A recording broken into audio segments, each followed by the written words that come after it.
Warranty Void, a bedtime story for a broken economy. Year 2158. The park sits at the intersection of three corporate districts, where neon signs from bio-augmentation vendors flicker over rusted swings and polymer slides. Every public space is privately owned, maintained just enough to keep up appearances for investors. Sharing isn't a virtue here, it's a deprecated social protocol, long overwritten by corporate property law that applies to playground equipment as much as it does to organs. Your daughter laughs, hair catching stray glimmers from the overhead drone lamps. But the laughter fades. The favorite climbing structure, the spiderweb tower imported from New Kyoto, has been monopolized by a man and his daughter for nearly an hour. In this city, monopolized isn't just a feeling, it's a fact, an enforceable action, and the other parent's optics implants quietly log the offense. They grumble, but no one acts. Enforcement is privatized. You crouch, murmuring to your daughter. An escort is arranged to bring her home via the high-speed pedestrian lane. You ping your wife neurally. She's inbound, found a job. Don't wait up. A van hums into the park, matte black with the insignia of a scrap-hauling co-op. You approach the man, exuding warmth and camaraderie, all the right facial twitches for friendliness, preloaded from your charmware module. Small talk flows. A laugh here, a let me show you something real quick there. He follows. The van door slides open with a pneumatic precision. Inside, your partner, a mountain of cybernetic muscle, eyes jittering from modded dopamine surges, hefts a pipe wrench, an antique, but perfectly balanced for the ethical takedown protocols that avoid excessive tissue damage. One strike, neural blackout, efficient. The warehouse smells of ozone, antiseptic, and warm plastic wrap. The man's body is on the segmented work table, dismantled with surgeon-level precision, augmented arms in their own foam cradles, organs sealed in biogel, each tagged with a blockchain certificate. Skin panels rolled like expensive leather hides. The Biomart auction aborts above you scroll with live bids from buyers across the sprawl. Corporate labs, street docks, private collectors. Nothing is wasted. You and your partner work silently, your movements rehearsed and professional, as though you were just dismantling an appliance. The background hum of conveyor belts merge with the drone of a dusty flat screen bolted to the wall. The feed switches to a news segment. A girl, maybe 8, stands under the park's flickering lamps. Her voice trembles. If anyone sees my dad, please tell him to come home. No one in the warehouse looks up.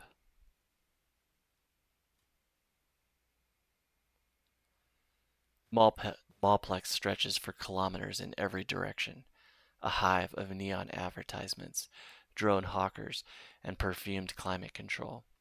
Every surface is monetized, from the escalator handrails streaming micro ads to the oxygen pumps selling aromatic upgrades at 5 creds a breath.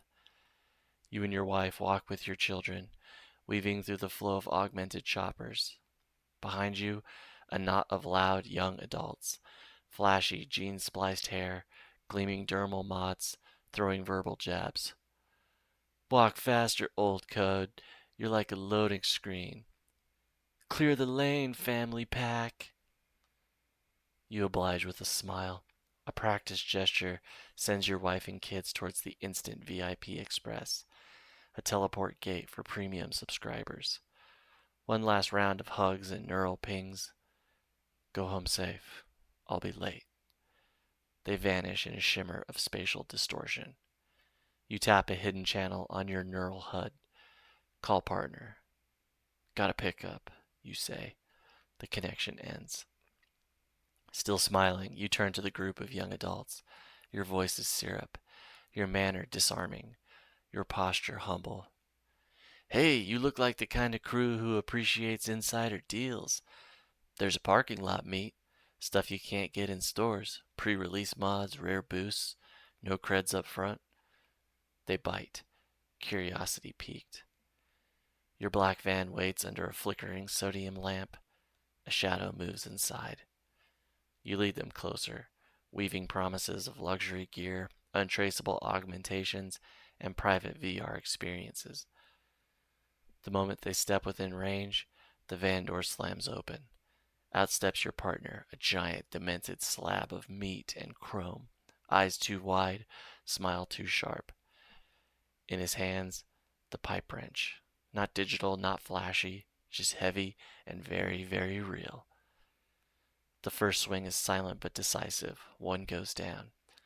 The rest fight back. Nail implants, shock palms, speed legs. But your partner moves like an industrial slaughter bot given human malice. One by one, they fall. You watch them from a safe distance, controlling warehouse prep remotely.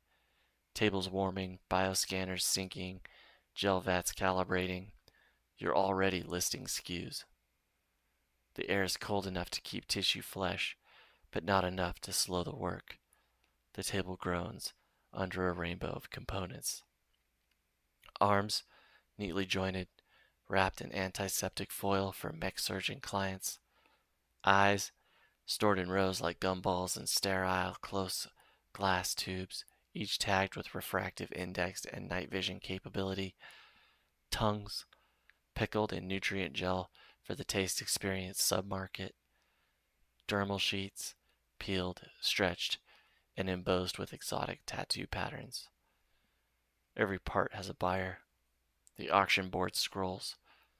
Lot 349, Biomuscle Bundles, Grade A, 16,000 creds, bidding war in progress.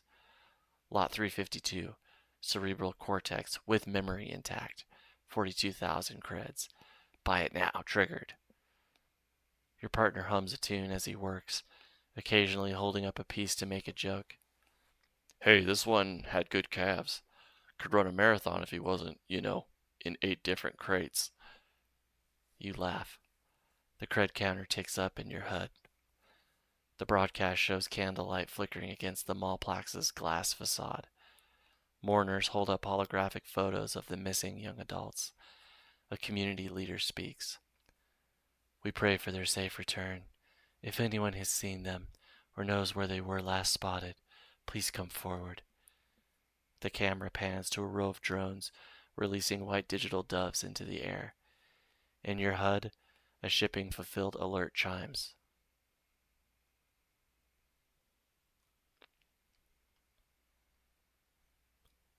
Suburbs drift on anti-grav platforms above the smog layer, each block a glossy slice of old earth Americana manufactured by nostalgia corporations, perfect white picket fences, hydrated lawns maintained by drone sprinklers, two-car garages for vehicles that never touch the ground. Paperboys toss morning news sheets printed on biodegradable fiber for families who want to pretend they still turn a page. You recline in a lawn chair, sunbathing in a warmth carefully modulated by atmospheric filters. Your drink's ice cubes hum faintly. They're embedded with vitamin nanobots. Everything is calm. Then,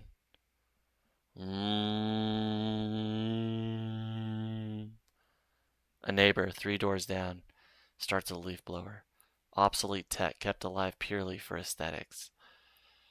The droning rips through your serenity like a rusty saw. You sigh. Tap your neural comm. Call partner. Got a noise complaint, you say. That's all he needs to hear. You scroll across perfect lawns, your grate friendly and loose, your grin over-rehearsed in mirror apps. The neighbor, mid-40s, polo shirt, suburban implant package, greets you at the door. You're pure cheese, all warmth and banter. Within minutes, you're sitting on his couch, sipping a beverage and munching snacks he insists you take. His leaf blower rests in the corner, ignorant of the fate its owner has just sealed. Outside, the black van glides to a stop at the curb. The doorbell rings. You casually trigger warehouse prep from your neural HUD, gel tanks warming, cryo lockers spinning up. Your neighbor opens the door. Your partner stands there, all mass and menace. the pipe wrench cradled like a family heirloom. The neighbor's eyes widen, a scream beginning to rise, cut off by a lightning fast, almost elegant swing. Your partner catches him mid-collapse, not letting a single ounce of him touch the ground. You're in the van before the sprinklers finish their rotation. In the warehouse, the mood is almost domestic. The hum of conveyor belts, the soft hiss of sterilizers. The man is already segmented into profitable categories. Cardio pack, high yield cardiac, vascular bundle, perfect for medical resale. Facial module, whole face, peeled clean for identity transplants. Muscle strands, trimmed and coiled like artisan pasta. Bone stock, cataloged by density for skeletal replacements or luxury furniture.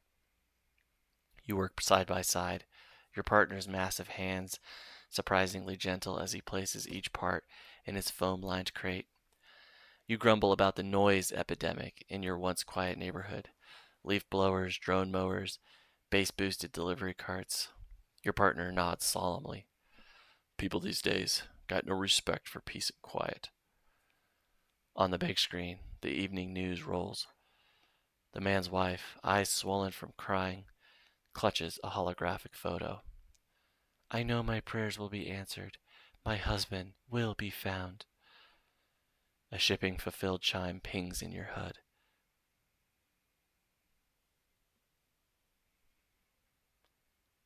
For weeks, the procurement board has been quiet. The neighborhoods have been calm, the malls civil, the parks serene. People are being polite, kind, thoughtful. It's terrible for business. You adapt. You always adapt. Your solution is old-fashioned, almost quaint. Camp the local divorce lawyer's office. You sit across the street under the shade of an ad terminal looping holograms of smiling couples and legal fee discounts. Every day, you sip slow coffee, pretending to scroll through the entertainment feeds while your optics log every client entertaining, entering, and exiting. You cross-reference with the public rumor net, piling up details of scandal, confession, and betrayal. Affairs, children in the home, the story going public. Instead of reconciling, they chose separation. In your world, that's an unforgivable offense. You track each target methodically, sometimes tailing them for days, sometimes befriending them within hours. The chumminess you deploy is legendary, warmth and sincerity dialed to a level history's never known. They trust you. They laugh with you. They don't see your partner's shadow lurking nearby. Every encounter is unique. A rooftop cafe where a gentle nudge sends the target into your partner's wailing arms. A crowded tram where the accidental bump leads to a blackout and a smooth extraction. A midnight dog walk interrupted by your partners stepping out from the dark, pipe wrench in hand. One by one, they vanish. The warehouse hums with life again. Conveyor belts carrying organ modules past stacks of dermal sheets. Vats bubbles quietly as nutrient gel settles over skeletal bundles. The profit counter ticks upward with satisfying precision. You work with smooth efficiency, ranting as you go. Degeneracy, that's what it is. You got kids, you stay together, you work it out. These people treat family like a game they can't quit when it's hard. Your partner nods along, sealing a crate of perfectly jointed hands. Couldn't agree more. Society's gone soft. No one's got loyalty anymore. You grin. That's why we're here. We give consequences, and we make creds doing it. The big screen shows a late night news segment, tearful relatives of the missing, holding vigils, pleading for information. The shipping fulfilled alert pings again.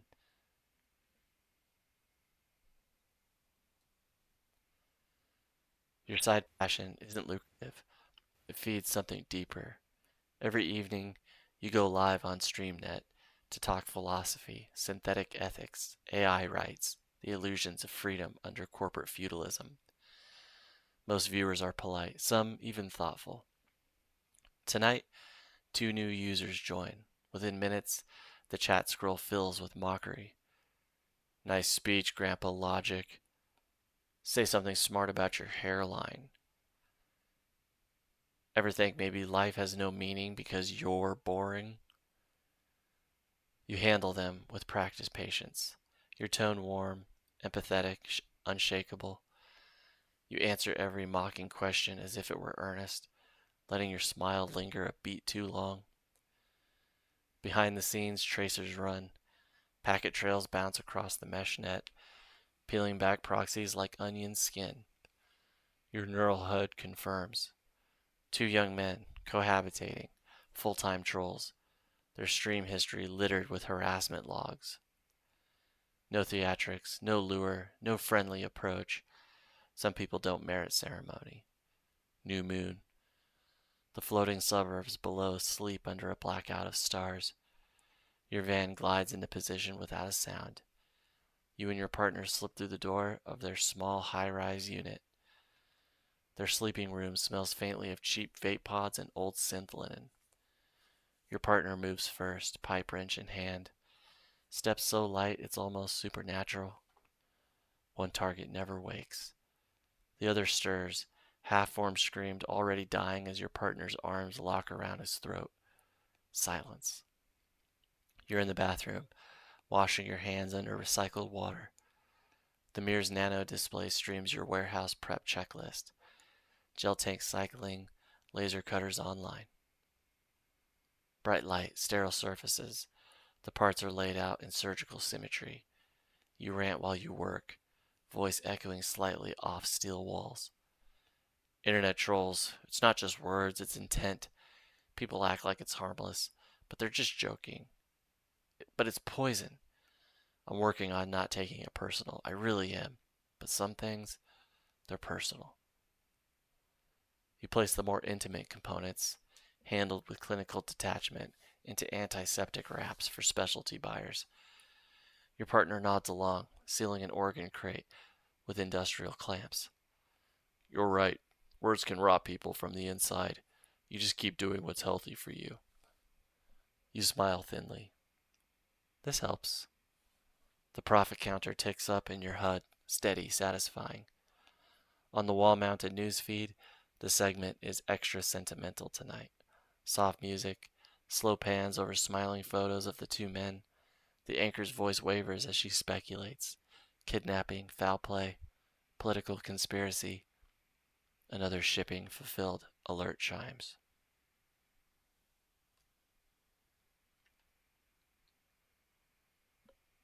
Your wife and kids wait patiently in the serpentine queue of Brew Lux, a premium beverage shop where every drink has a blockchain authenticity tag and a price that pretends it's worth it. You stand off to the side, idling, letting the AR ads wash over you in waves of pastel consumerism. Then you hear him, a fat, over-polished man in a designer suit at the counter. His watch alone could pay off your floating suburb mortgage. Beside him, a young trophy wife, all symmetry and filters, her face instantly recognizable from the influencer net. He's barking orders at the cashier. Never a please, never a thank you, changing his mind mid-order, and, of course, no tip. Your wife notices your gaze. When her turn comes, she gets her and the kids' drinks, then turns to you, hugs, kisses, a soft, "See you later." A swipe of the Bitcoin credit card, and they vanish via VIP vanish, a spatial fold that leaves only a shimmer in the air. You call your partner. No words are needed beyond the initial signal. Then you step to the fat man and his wife, radiating the kind of warmth that could melt tungsten. Compliments flow like wine. The wife giggles. The man chuckles at your jokes. They follow you outside with the slow, satisfied arrogance of people who think nothing bad will ever happen to them. The van door slides open. Your partner steps out, pipe wrench in hand, a figure equal parts brute force and gleeful menace. The fat man is a wall, thick, dense, harder to drop than expected. Your partner swings with precision, but it takes several bone-crunching hits to stagger him. The wife moves like a feral thing, shrieking, nails flashing, landing blow after blow on your partner's jaw and ribs. Then, one misstep. She lunges, overextends, and your partner ends it with a single clean strike. Silence. You never lift a finger. You never need to. Your eyes stay on the warehouse prep HUD, gel tanks humming to life, cryo seals engaging, while the fight plays out just meters away. The air is thick with antiseptic and ozone. The conveyor carries the fat man's bulk past the laser cutters, while the influencer's delicate components are wrapped in foil like exotic confections. Bids roll in instantly. Corporate labs for him, luxury modders for her. Tonight, it's your partner's turn to rant. Women today, all chasing likes and credits. No one wants to be a mother anymore. No one wants to carry or building a family. It's all vanity and selfishness. Traditional women are extinct. You stay silent, focusing on your work, letting him rant. You line up crates, scan shipping codes, and listen to the rhythm of his voice as the profit counter climbs. The news feed splits into two segments. On one side, coverage of the missing influencer. Reporters interview her fans, each more excited to be on TV than to say anything of substance about her. On the other, the missing CEO. His employees smile for the camera, speaking in half-hearted concern, clearly savoring their moment in the spotlight. Both stories fade beneath a fresh, shipping-fulfilled chime.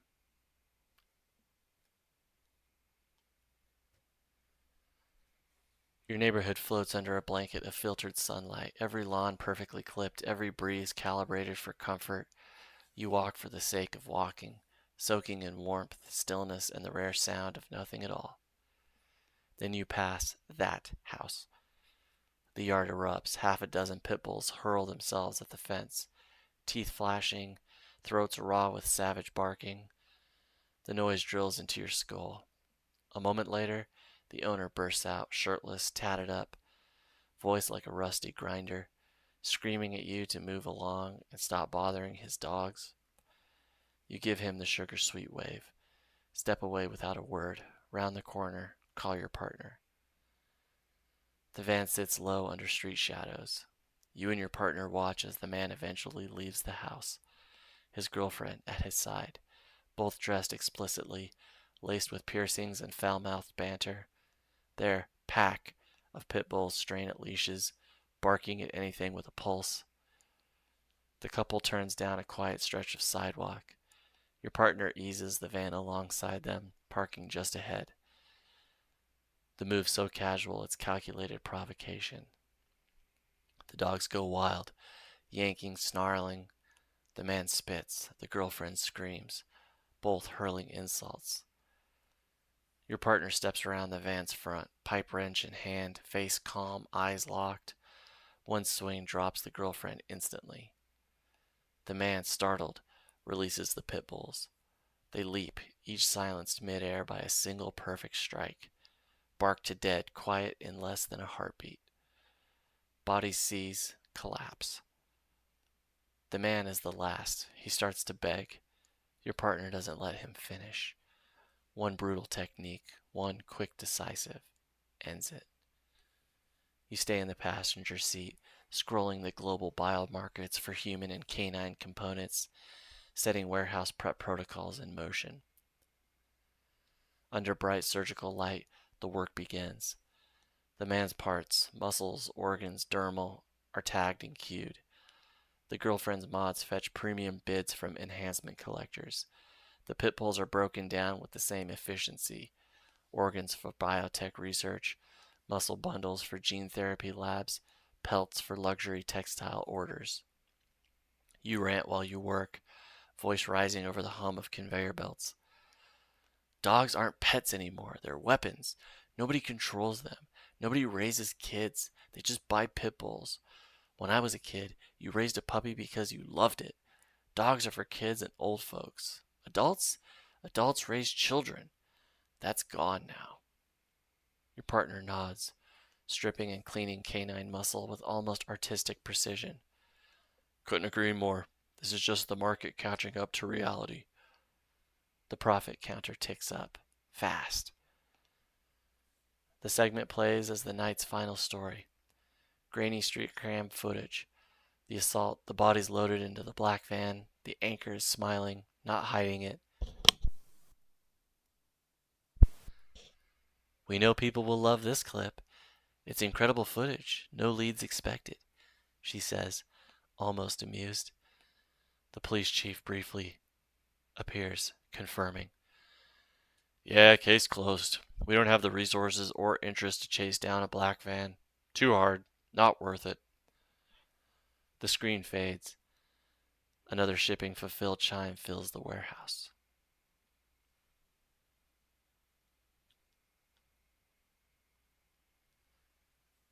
Dealership gleams under bright halogen and AR banners. Lifetime warranty, shimmering in 3 languages. You roll the black van into the service bay, hand over the keys with the expectation of routine maintenance. It begins almost instantly. Sleazy salesmen and saleswomen swarm like flies, all cologne and perfect teeth, pressing about trade-ins, upgrades, and exclusive offers. The mechanics are no better. Greasy hands, smug eyes, already calculating the markup on every necessary repair. You've known the type all your life. Car salespeople and mechanics, scum of the earth, eternal constants. The invoice comes back padded with fictional problems. The sales team slides offers across the table with predatory grins. They have your van now, and they know it. You keep your voice polite. Please just fix my vehicle, and I'll be on my way. They refuse. They mock. They puff up, trying to intimidate. What are you going to do about it? You play your part. Humiliation, quiet defeat. Then you leave. The backup van rolls in, one of many in the fleet. You climb into the passenger seat and start scrolling global markets for buyers, setting up remote warehouse prep. Your partner doesn't say a word as he walks through the dealership's front doors. The staff falters the moment they see him. Massive frame, silent eyes, pipe wrench in hand. Their sales pitches die mid-sentence. The first swing breaks the tension, and a jaw. Your partner moves slow, deliberate, making it personal. They disrespected you, and that makes him emotional. Every blow is calculated to hurt before it ends. The sales team goes first, then the mechanics. By the time the showroom floor is still, bodies lie between half-disassembled vehicles and display models. The place smells of coolant, grease, and blood. Your partner takes his time loading the remains into the van. He mutters an apology for overdoing it, but you cut him off with a firm, loving tone. You did exactly what needed to be done. The conveyor belts are busier than usual, extra pieces to process thanks to the emotional flair of your partner's work. You adjust your search parameters for buyers willing to accept lightly damaged inventory. You rant as you work, shaking your head. No one does honest business anymore. The world's just scammers now. Every handshake's a con. Every smile's a setup. Your partner seals a crate and nods. Wholeheartedly agree. Nobody keeps their word. Not anymore. The anchors can't hide their amusement. They praise the actions of mysterious vigilantes who took out a car dealership. They swap jokes about pipe wrenches, shady salesmen, and greasy mechanics, playing the clip of the crime scene like it's entertainment. A cool-looking detective appears on screen, all sharp suit and lazy confidence. He wraps up the segment. Case is unsolvable, he says, throwing in exaggerated air quotes. No leads, no suspects. We're closing it. He's smiling. The anchors are laughing with him. The feed cuts to commercials. The shipping fulfilled chime echoes through the warehouse.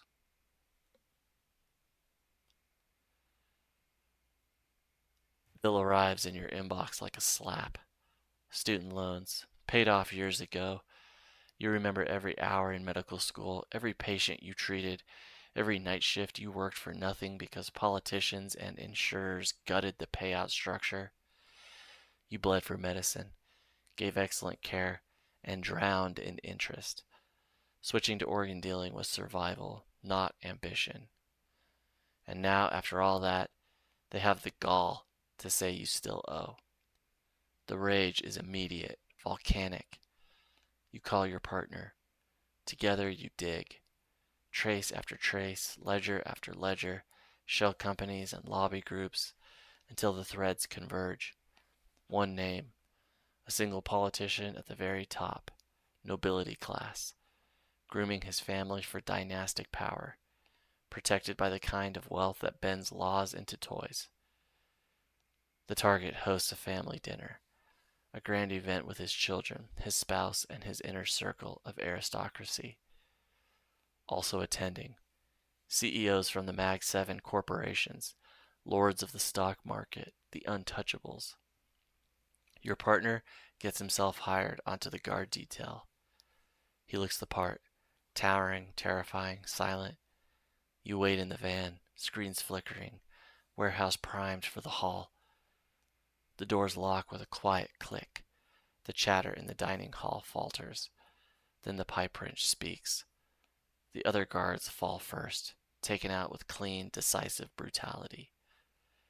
Then it's the blue bloods, one by one, begging, bargaining, whimpering, all cut short by the same blunt punctuation. At the head of the table, the politician watches his dynasty collapse.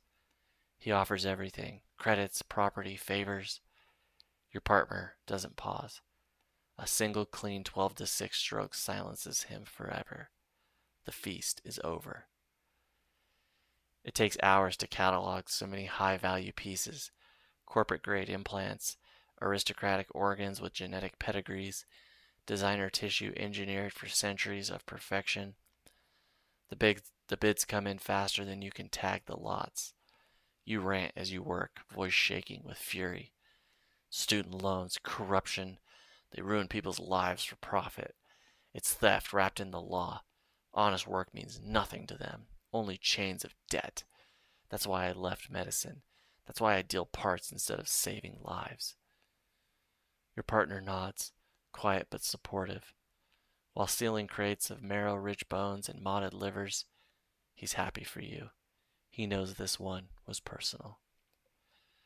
The screen fills with fire and song, celebration in the streets. The fallen power players are gone, and the vacuum fills instantly. New leaders rise from the middle ranks. The first act, a debt jubilee, all obligations wiped clean, everyone free. Anchors weep on air, hugging each other.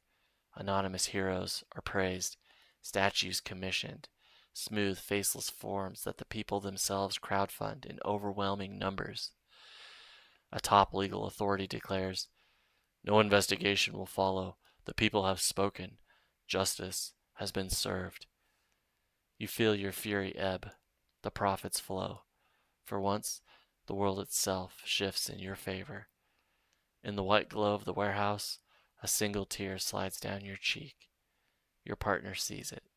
He smiles. The end.